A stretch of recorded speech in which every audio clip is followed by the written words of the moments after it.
Dahil sa dumaraming naaaksidente at namamatay sa illegal drug racing, kumilos mismo ang isang concerned citizen upang mahuli ang sangkot sa tinaguriang waswasanay sa panayam ng Radyo Bida sa negosyanteng si Muhammad Fahad Gyabar. Matagal na niyang minaman-manan ang ganitong mga aktibidad matapos masawi ang kanyang pump boy dahil sa aksidenteng may kinalaman sa drug race noon.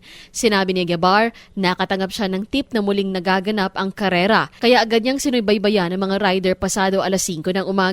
Matatandaan na nitong October 19, nagkaroon ng waswasanay sa Barangay Binuligan, Kidapawan City na kinasasangkutan ng 5 driver, na kinasasangkutan ng 5 rider. Isa sa mga ito ang nadisgrasya dahilan para magtamo ng galos sa katawan na patuloy pang nagpapagaling sa ospital. Dagdag pa ng negosyante, ginawa niya ito hindi para magpasikat, kundi para tuldukan ang mga delikadong karera na kumikitil sa buhay at naglalagay sa peligro ng mga inosenteng motorista. Dili man na sila magdula din, ma'am, kung walay pusta, ma'am. At money man na, ma'am, kung ilang pat money, kung kinsay madaog, iyan na itong parta, ma'am.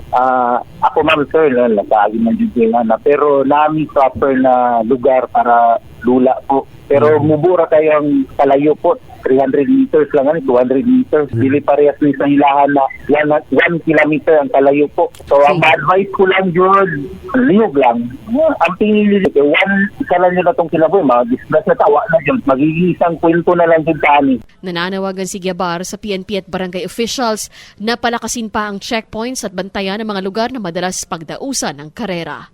Cherry May Exim Tapia, NTBC Bida Balita.